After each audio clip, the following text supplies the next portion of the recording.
아브라함이 하나님을 믿음에 그것을 그에게 의로 정하셨다 함과 같으니라. 그런즉 믿음으로 말미암은 자들은 아브라함의 자손인 줄 알지어다. 또 하나님이 이방을 믿음으로 말미암아 의로 정하실 것을 성경이 미리 알고 먼저 아브라함에게 복음을 전하되 모든 이방인이 너로 말미암아 복을 받으리라 하였느니라. 그러므로 믿음으로 말미암은 자는 믿음이 있는 아브라함과 함께 복을 받느니라. 찍습니다. 무릇 율법 행위 속에 속한 자들은 저주 아래 있나니 기록된 바 누구든지 율법책에 기록된 대로 모든 일을 항상 행하지 않은 자는 저주 아래 있는 자라 하였습니다. 아멘. 뒤연패 인사 나누겠습니다. 하늘 보고 안녕하십시오. 함께 기도하면 감사합니다. 네, 우리가 계속해서 갈라디아서 말씀을 보고 있습니다. 갈라디아 말씀을 쭉 보다 보면 바울이 시종일관 그의 논증을 이야기하는 데 있어서 반복되는 어떤 표현의 틀이 있는 걸 보게 됩니다. A가 아니라 B다. A가 아니라 B다. 어떤 선명한 대립 속에서 말하고자 하는 그 핵심 내용을 이제 강조하는 게 바울의 스타일임을 보게 되는데요.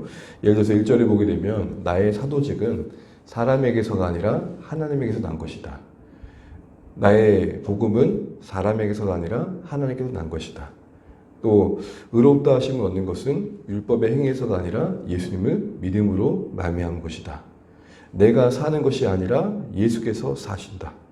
성령은 율법의 행위에서가 아니라 믿음을 통해 받는다. 성령으로 시작했으나 성령이 아니라 육체로 마치려 하느냐. 이렇게 뭔가 뭐뭐가 아니라 뭐뭐이다라는 대립적인 내용 속에서 말하는 말을 분명히 합니다. 그런 가운데 우리가 3장을 봤었는데요. 3장 전반부에서는 율법의 행위가 아닌 믿음으로 성령을 받게 됨을 말했죠. 그 성령을 받게 됨은 앞에서는 의롭게 된다는 표현의 또 다른 표현입니다. 결국 의롭게 되는 것과 성령 받음을 함께 묶고 있죠. 그런 가운데 성도들이 먼저 성령의 경험, 신앙의 어떤 성령의 경험, 체험을 근거로 이제 바울이 믿음의 복음을 강조했던 것입니다. 너희가 처음 믿을 때에 성령을 경험했던 것도 율법의 행위가 아니었다. 다시 한번 되짚어 주는 거죠. 이어서 오늘 본문에 우리가 읽은 6절부터 이제 9절까지 내용을 보게 되면 아브라함을 등장시킵니다. 아브라함도 너희와 동일하게 이미 믿음으로 의롭게 되는 그 자리에 있었고, 동일하게 이제 모든 사람들은 아브라함처럼 믿음으로 복을 받는 자리에 하나님께서는 우리를 부르고 계시다. 이 얘기를 하는 것이죠. 딱 첫 번째 되는 질문은 이겁니다. 왜 아브라함을 등장시킬까요? 그 무엇보다도 아브라함은 이스라엘 모든 사람들에게 존경과 사랑을 받았고, 이스라엘 스스로도 자신들을 아브라함의 후손됨에 대해서 상당하게 프라이드를 갖고 있었습니다. 그래서 여러분, 예수님이 진리가 너희를 자유케 해야 된다라는 필요를 얘기할 때에 요한복음 8장 33절에 보게 되면 유대인들이 그런 얘기를 하죠. 이스라엘 백성들이 우리가 아브라함의 자손일진데 왜 우리가 노예라고 얘기하느냐. 우리는 이미 자유케 되었다. 언약의 백성이다. 이렇게 얘기를 하는 것이죠. 또한 맥락을 본다면 오늘 이 거짓된 교리, 다시 말하면 온전한 십자가의 복음을 훼손하는 복음에 더하여 할례를 특별히 행해야 된다라는 그 유대주의자들의 잘못된 주장의 근거로서 아브라함이 가장 먼저 등장했을 것입니다. 봐라, 아브라함도 할례 받았다. 이런 주장으로 아마 믿는 이방인 출신들의 신자들에게 뭔가 다가갔을 것입니다. 그러니 바울은 아브라함도 정말 할례를 받아 구원받았을까? 이 부분에 대한 설명을 통해서 그들에게 아브라함도 진짜 믿음으로 구원받았다는 것을 강조할 필요가 있었던 것이죠. 그런 의미에서 우리는 아브라함을 이제 믿음의 조상이라고 부릅니다. 우리가 보통 믿음의 조상을 부르는 아브라함을 생각할 때에 믿음이 훌륭했기 때문이다, 좋기 때문이다 라는 생각을 하지만 사실 아브라함의 생애를 떡하니 보게 되면 창세기에서 증언되는 그의 인생 속에서 여러 오점들이 나오죠. 특별히 자기의 아내를 누이라 하는 일들이 거듭 반복되는 일들도 한 예일 것입니다. 그러니 그의 믿음이 훌륭해서 그가 믿음의 조상이라고 말하는 것이 아니라는 것입니다. 물론 아들 이삭을 드리는 자리까지 갔지만 사실 그것도 한참 뒤의 이야기죠. 결국 믿음의 조상이라고 아브라함을 소개할 때의 성경의 의도는 뭐냐면 아브라함도 갈대아 우르 가운데 있었던 한 인생이었는데 하나님께서 그를 불러 가나안 땅으로 옮기셨고 그를 하나님의 언약의 시작으로, 하나님 백성의 시작으로 삼으셨던 은혜의 대상이라는 사실 속에서 우리와 다를 바가 없다. 아브라함도 그 받은 바 의로움이, 그 구원이 하나님의 은혜와 믿음으로 말미암은 것처럼 모든 인생이 그렇다라는 하나의 예시로서의 조상이라는 개념인 거지. 그가 뭔가 우리의 모델이 되고 본이 되고 시작이 된다. 정말 아브라함은 훌륭하다 이런 측면은 아니라는 것이죠. 그런 맥락 안에서 오늘 바울은 아브라함을 꺼내면서 6절과 같이 우리에게 다시 한번 이야기하자는 것입니다. 6절 한번 같이 다시 한번 읽어보겠습니다. 아브라함이 하나님을 믿음에 그것을 그에게 의로 정하셨다 함과 같으니라. 아브라함도 동일하게 믿음으로 의롭게 됨이 먼저였다 이 얘기를 합니다.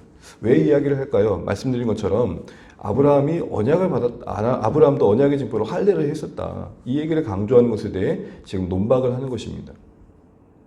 여러분 아시는 것처럼 창세기 15장에서 아브라함이 하나님을 믿음으로 의롭게 되는 장면이 나옵니다. 그때 아브라함이 하나님을 믿는다고 할 때에 그 믿음의 내용은 뭐였습니까? 도저히 불가능한 상황에서 하나님의 약속을 신뢰한 거였죠. 창세기 15장의 사건을 다시 한번 되짚어 보게 되면은 하나님, 제가 약속하신 대로 이렇게 자녀가 없는데 그래서 저의 수종 엘리에셀에게 이 모든 걸 물려주려고 합니다. 라고 할 때에 하나님께서 하늘의 별을 보이시고 묵별을 보이시면서 너의 후손이 이와 같을 것이다 라는 말씀이 나옵니다. 그런 가운데 아브라함이 그것을 믿음으로 의롭게 되었다라는 것이죠. 무슨 말입니까? 모든 게 불가능한 상황, 자기에서는 자녀가 나올 수 없는 상황 속에서 자신을 통해 대를 이어가시겠다라는 복을 만들어 가시겠다라는 하나님의 약속을 신뢰했던 거죠. 그 신뢰에 대해서 하나님은 의롭다라는, 너는 옳다, 그래 너는 그게 바르게 한 것이다 라는 인정을 받았다는 것입니다. 도저히 불가능한 상황에서 하나님의 약속을 신뢰함으로 의롭게 됨이 먼저였던 것이죠. 그리고 나서 창세기 17장에 할례가 나옵니다. 유대주의자들이 할례를 말하는 것은 창세기 17장이다. 그런데 그 전에 이미 창세기 15장에서 그 이전에 이미 믿음으로 의롭게 됨이 의롭게 됨의 원리가 믿음이었다. 요 얘기를 하면서 유대주의자들의 이야기가 얼마나 허점이 있는지를 이야기하는 것이죠. 그러면서 7절에 이런 결론을 이야기했던 것입니다. 같이 한번 읽습니다. 그런즉 믿음으로 말미암는 자들은 아브라함의 자손인 줄 알지어다. 여러분 알지어다가 중요합니다. 확신하십시오. 흔들리지 마십시오. 그게 분명한 진리입니다. 이 얘기를 하는 겁니다. 그렇기 때문에 믿음으로 의롭게 된 갈라디아 교회 성도들 당신들도 아브라함의 자손입니다. 유대주의자들은 할례를 행해야만 아브라함의 온전한 자손이 된다고 이야기하는데 그거 잘못된 겁니다. 아브라함도 믿음으로 하나님의 자녀 되었고 당신들도 믿음으로 하나님 자녀 되는 겁니다. 그걸 확실히 하십시오 라고 말하는 것이죠. 그래서 여러분 여기서 우리는 이걸 한번 생각해 보게 됩니다. 그런즉 알지어다. 그러므로 알지어다. 그러므로 앞에 내용이 뭡니까? 아브라함의 이야기죠. 아브라함의 이야기는 무슨 말입니까? 성경의 아브라함의 이야기죠. 성경의 아브라함의 이야기로 신앙의 근거를 삼아야 되는데 유대주의자들이 이해한 아브라함으로 신앙의 근거를 삼았단 말입니다. 여러분 이게 참 중요합니다. 신앙생활 하다 보면 우린 다른 얘기하지 않습니다. 똑같이 다 하나님의 이야기를 합니다. 그런데 성경이 말하는 하나님에 대해 근거하여 자신의 신앙을 확신하는 것과 사람들이 생각하는 하나님에 대한 이해 속에 신앙을 가져가는 것은 다르다는 것입니다. 우리가 자라온 환경 속에서 경험이 있고 그리고서 만들어진 어떤 이해가 있고 인식이 있습니다. 또 우리가 한국 사람이라는 것이 갖는 성경에 대한 이해에 뭔가 영향을 주는 게 분명히 있을 것입니다. 우리가 유대인의 이스라엘 역사를 온전히 이해하지 않는 한 우리식으로 이해되어지는 하나님이 분명히 있을 것이라는 것이죠. 그런 측면에서 본다면 우리는 늘 우리 믿음을 점검해야 되는 겁니다. 성경을 강조하는데 성경과는 거리가 먼 엉뚱한 얘기를 할 여지는 우리 모두에게 있는 것이죠. 기억하십시오. 그런즉 알지어다. 그런즉 앞의 내용이 뭡니까? 성경에 근거한 사실이었습니다. 그것에 근거해 우리 믿음은 분명히 방향을 잡아야 된다 이야기하는 것이죠. 그러므로 여러분 우리 다시 한번 점검해 볼 때 우리의 신앙에 대한 이해는 성경에 근거한 하나님인가? 더 나아가 우리의 구원에 대한 확신은 그 무엇에 있는가? 우리 모두 아는 것처럼 우리의 구원의 확신은 약속에서 성경에서 찾아야 될 것입니다. 구원에 대한 근거는 하나님 그 약속에 대한 신뢰입니다. 그래서 여러분 구약, 신약 이 모든 게 다 약속이라는 표현이죠. 구약은 옛 약속, 신약은 새 약속. 그 모든 게 약속으로 묶여 있습니다. 하나님은 약속을 우리 가운데 찾아와 주셨고 그 약속의 신실함 안에 우리를 끌어안으십니다. 그런 우리이기에 우리가 그 다른 것에서 하나님의 우리를 향한 일하심들을 바라보면 안 되는 것이죠. 내 기분 따라, 내 감정 따라, 내 행위를 따라서 우리에게 주신 구원을 이해하면 안 된다는 것입니다. 그런 의미에서 우리는 좀 성경에 대한 이해를 그럼 어떻게 해야 될지를 8절에 또 이해해 줍니다. 우리 8절 한번 읽어보겠습니다. 시작. 또 하나님이 이방을 믿음으로 말미암아 의로 정하신 것을 성경이 미리 알고 먼저 아브라함에게 복음을 전하되 모든 이방인이 너로 말미암아 복을 받으리라 하였느니라. 바울은 좀 더 논의의 확장을 통해서 그런 것처럼 하나님께서는 이미 성경에서 구약이든 신약이든 아브라함에게서부터 말씀하셨던 믿음으로 의롭게 되는 원리를 따라 지금 모든 인생들을 부르고 계신다. 이게 아브라함에게 내가 너를 통해 모든 이방인에게 복을 주겠다는 말씀과 맞닿아 있는 그 내용이다 라고 말하는 겁니다. 한마디로 무슨 말을 하는 겁니까? 성경은 구약에서부터 일관되게 신약에까지 믿음으로 의롭게 되는 이야기를 일관되게 하고 있다. 간혹 그런 분들이 계시죠. 구약의 하나님과 신약의 하나님을 나눕니다. 그럼 여러분 어떻게 생각하십니까? 이게 옳습니까? 구약에 대한 하나님과 신약의 하나님이 다른가요? 한때 그런 이단들이 있었죠. 표현과 또 계시가 완성되어 오는 가운데서의 그 이해의 분량은 다를 수 있지만 구약의 하나님도 사랑의 하나님이시고 신약의 하나님도 사랑의 하나님이셨습니다. 그런 의미에서 여러분 구약과 신약을 구분짓고 이해하는 것 상당히 조금 오해일 수 있는 것이죠. 신학교 때 우스개 얘기인데 구약 교수님이 오면 항상 신약 교수님을 이렇게 비방합니다. 근본이 없다. 또 신약 교수님들은 또 구약 교수님들을 비방합니다. 복음을 모른다. 물론 우스갯소리긴 합니다. 구약과 신약이 오묘한 그 갈등이 있는 것이죠. 그러나 여러분 저는 이 구약과 신약이 우리를 부욕해야 된다 생각합니다. 쉽게 이해하면 이렇습니다. 영화의 자막으로 예를 들어보죠. 보통 우리는 영어는 그래도 기본적으로 뭐 헬로, 하이 이런 뭐 좀 익숙하다 보니까 대충 알아듣지만 전혀 못 알아듣는 아랍어 같은 영화를 본다고 생각해 주십시오. 그러면 장면이 이렇게 이어갖고 언어가 하는데 자막이 없으면 도저히 이해할 수 없는 거죠. 자막은 신약이라고 비유할 수 있을 것입니다. 구약은 영화의 장면입니다.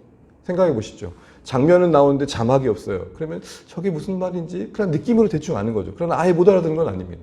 그러나 거기에 자막이 떡하니 들어가면 명백해지는 것이죠. 근데 반대로 영화인데 맨날 자막만 있고 화면은 없다 생각해 보십시오. 얼마나 지루하겠습니까? 그러니 신약은 구약의 빛 아래서 풍성해지며 구약은 신약의 아래서 분명해지고 그리고 신약은 구약 안에서 풍성해지는 겁니다. 우리가 예수님을 믿어 구원받음이라는 이 단순한 문장이 이 진리의 문장이 구약의 이스라엘 백성들의 홍해 사건 속에서 더 부유해지죠. 이처럼 여러분 이 구약과 신약의 균형 속에서 우리는 하나님의 우리에게 주신 은혜를 더 풍성히 누릴 수 있다는 것을 아는 게 중요하다. 여러분 오늘 8절에서 중요한 표현은 무엇입니까? 성경이 미리 알고 먼저. 그러니까 자꾸 딴소리 하는 게 무슨 말이냐면 그때는 그랬지만 지금은 달라졌어. 이거 조심하셔야 됩니다. 이단들이 항상 그렇게 말하는 겁니다. 그때는 그랬지만 지금은 이렇게 하시는 거야. 그때나 이제나 예제나 오늘이나 앞으로나 하나님의 일관되게 예수 안에서 우리를 부르시는 겁니다. 근데 그때는 그랬고 지금은 아니야. 이렇게 말하는 게 지금 이단들의 접근하는 방법 아닙니까? 성경은 일관되게 오신 예수님과 다시 오실 예수님 안에서 우리의 신앙을 설명하고 있다는 것입니다. 그러므로 성경이 미리 알고 먼저 아브라함에게 얘기하셨던 내용이나 지금 오늘 우리에게 주신 복음이나 다르지 않다는 이 사실 속에서 성경을 보는 일관된 맥락, 하나님 나라 관점에서 구원의 관점에서 성경을 바르게 이해해 갈 수 있는 우리가 되어야겠습니다. 그러면서 마침 이제 9절로 바울은 마칩니다. 우리 9절 읽고 말씀을 맺겠습니다. 그러므로 믿음으로 말미암은 자는 믿음이 있는 아브라함과 함께 복을 받느니라. 이제 결론을 내립니다. 아브라함의 얘기를 꺼내면서 작은 결론을 내리기를 갈라디아 교회 성도들아 너희도 믿음으로 말미암지 않느냐. 아브라함도 믿음이 있어 구원받았다. 이게 우리를 함께하게 하는 것이다. 여러분 여기서 중요한 표현은 뭐냐면 믿음으로 함께 복을 받는 자리에 우리 모두가 있다는 것입니다. 믿음과 함께를 같이 언급하고 있습니다. 여러분 간혹 믿음이 좋다고 하는데 함께가 안 되는 분들이 계시는 거죠. 바울은 지금 믿음 안에서 갈라디아 교회 성도들과 아브라함을 묻고 있습니다. 조한의 교회가 어제 이제 감사 예배로 첫 걸음을 다시 걷는 마음으로 오늘 새벽을 긴장합니다. 제 속으로 생각한 거예요. 오늘 마치 시편 1편 하는 기분이다. 사랑하는 성도 여러분, 그러면서 어제 나눴던 말씀 속에 저희가 이제 앞으로의 여정을 말씀 안에서 이해했었습니다. 그러면서 제가 중간에 그런 말을 했습니다. 정말 말씀 안에서 한 물결이 이제 더 중요해진 시점에 우리가 있다. 다른 말을 하는 게 아니겠죠. 우리 모두가 다 다르고 이해가 다르고 또 무언가 상황을 헤아리는 관점이 다를 수 있지만 말씀 안에서 최대한 우리가 함께 해가는 것. 의리로 함께하고 정으로 함께하고 그걸 뛰어넘는 믿음으로 함께 복에 참여하는 게 중요하다는 겁니다. 이런 말씀을 통해서 우리 또 하나 생각할 것은 우리가 받은 복에 차이가 없다는 것입니다. 아브라함이 그때 당시에 은혜로 구원받아 믿음으로 하나님의 백성됨과 우리가 예수 안에 부름받아 하나님의 자녀됨의 그 복에 다름이지 않다는 것이죠. 교회 안에서 너무 특별한 복을 강조하는 것. 우리가 예수 안에서 같은 복을 받았다는 사실은 무시한 채 우리가 그냥 더 특별한 복이 있는 것처럼 이야기하는 것도 사실은 조심스러운 부분인 것이죠. 우리는 믿음 안에서 함께가 되었고 그 함께 안에 다르지 않은 복을 받고 있다. 그걸로 우리는 서로를 충분히 존중하고 이해해주는 그런 시선이 필요하다는 것입니다. 이걸 다시 한번 생각하면서 바울이 구약의 아브라함을 꺼내요.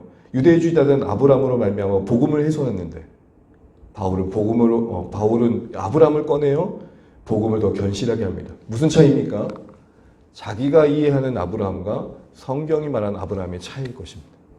똑같은 인물을 말하고 똑같은 성경을 얘기하는데 믿음을 더 견실하게 하는 이야기가 있고 믿음을 오해하는 쪽으로 끌고 가는 이야기가 있습니다. 무엇 때문입니까? 성경이 말하는 이야기인지 자기가 이해하는 이야기인지 거기서 차이가 날 것입니다.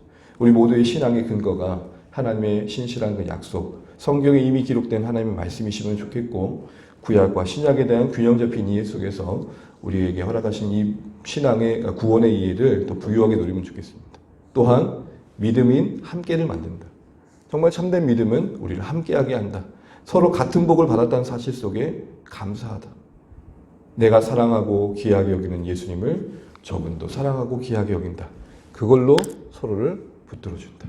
이게 우리의 신앙의 자리임을 기억하시고 오늘 아브라함을 통해 갈라디아 교회를 붙들어주려고 했던 바울의 마음처럼 우리도 하나님 안에서 같은 진리 안에 붙들려 계속해서 하나님 원하시는 걸음을 걸어갈 수 있는 주 안의 공동체 되도록 기도하시는 은혜 구하시는 이 새벽 되시기를 주님으로 축복합니다. 찬양하겠습니다. 찬송가 205장 찬양 드리고 기도하겠습니다.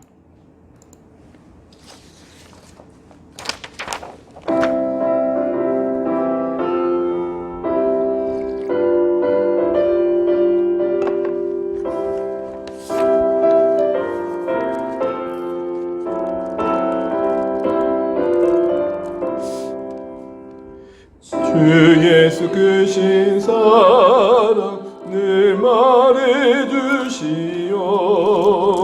그 항상 듣던 말씀 또 들려주시오. 저배지 않는 정금 주 예수 계신 곳 다 밝히 알아듣게 또 들려주시오. 나 항상 듣던 말씀 나 항상 듣던 말씀 주 예수 크신 사랑 또 들려주시오. 아침에 이슬 방울 시 사라짐같이 내 기억 부족하여 늘 잊기 쉬우니 잘 알아듣기 쉽게 늘 말해주시오. 날 구속하신 사랑 또 들려주시오. 나 항상 듣던 말씀 나 항상 듣던 말씀 주 예수 크신 사랑 또 들려주시오.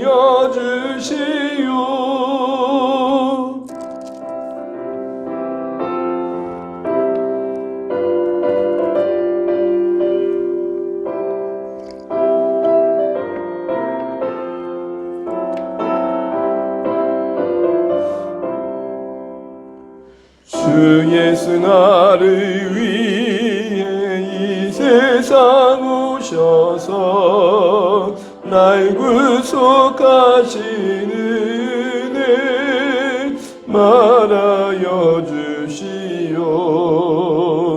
나 같은 사람 위에 죽어야 흘렸네.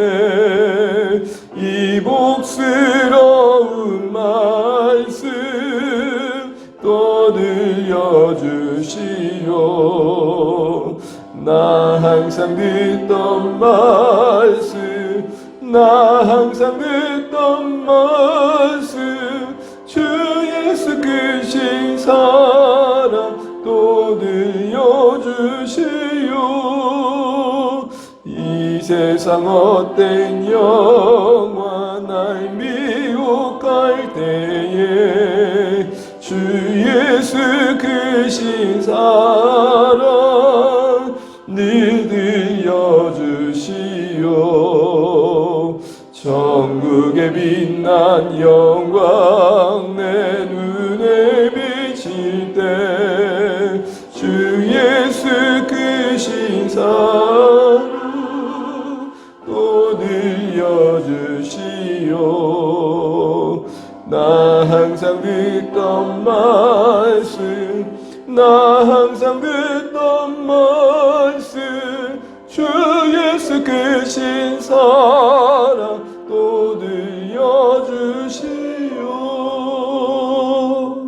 아멘. 오늘도 주신 하루 감사하며 우리 말씀을 들고 기도합니다. 유대주의자들은 아브라함을 가지고 갈라디아 교회 성도들의 믿음을 훼손했는데 바울은 그 동일한 아브라함을 가지고 갈라디아 교회 성도의 믿음을 세워줍니다. 성경에 근거한 이야기인지 내가 이해한 성경의 이야기인지에 따라 우리의 신앙의 향방이 달라질 것 같습니다. 우리 주 안에 모든 가족들이 말씀 위에 견실하게 서면 좋겠고 성경에 대한 온전한 이해 속에 신앙의 그 풍성함과 또 함께함의 유익들을 누려가면 좋겠습니다.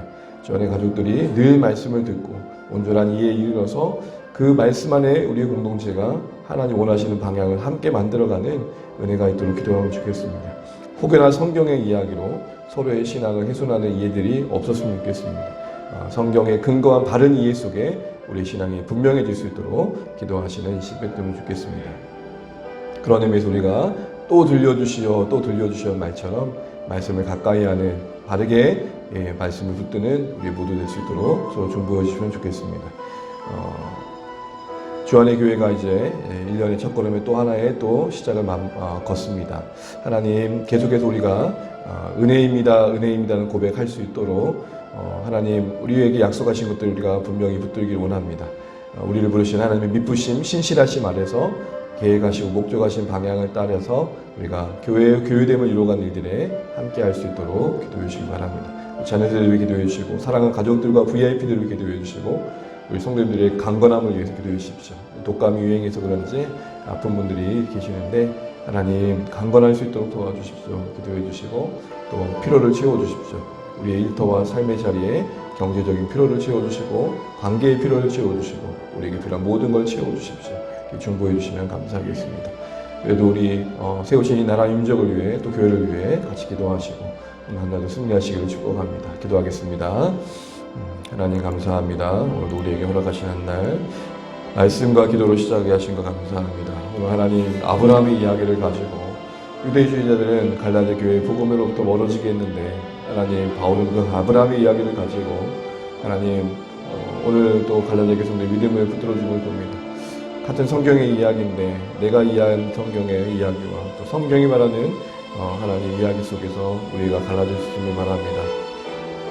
하나님 우리가 말씀의 온전한 이해에 이르게 도와주시고 그 안에서 우리의 하나됨과 또 가치와 또 함께함을 만들어져가면 좋겠습니다. 하나님 정말 구조하는 공동체가 말씀 안에 한 물결 이뤄갈 수 있도록 도와주시고 하나님의 말씀을 바르게 이해하는데 우리가 마음을 두게 도와주시고 그래서 하나님 그 말씀에 순종하며 주의 뜻을 이루어갈 수 있도록 도와주십시오. 내 이해와 내 경험과 내 편견 속에 성경의 가치관들을 우리가 흔들지 않도록 도와주시고 하나님 다시 한번 주님 중심으로 말씀 중심으로 주 안에가 세워지게 하십시오. 그래서 들려지는 말씀 있게 하시고 이해되는 말씀 있게 도와주시고 하나님 또 들려주시오, 또 들려주시오. 그 생명의 말씀을 가까이 할 수 있는 주 안에 공동체 되게 하여 주십시오. 하나님 우리 자녀 세대를 붙들어 주시고 사랑하는 우리 가족들을 붙들어 주시고 아버지 하나님 우리 무엇보다도 성도님들의 일터와 삶의 자리 필요를 채워 주시옵소서. 구하고 바라는 바를 모든 것에 긍휼을 베풀어 주시고 하나님 시도하는 모든 것들 속에 귀한 열매가 있게 하여 주시옵소서. 하나님 우리 자녀 세대의 진로를 붙들어 주시고 하나님 정말 저들이 하나님을 경외하는 세대가 되게 도와주십시오. 이 온탁한 시대에 하나님 중심의 삶을 살아갈 수 있도록 은혜를 베풀어 주십시오. 우리 모두에게 감당할 힘과 지혜와 능력을 더하시며 하나님 이 나라 민족을 붙들어 주시옵소서. 도와주십시오.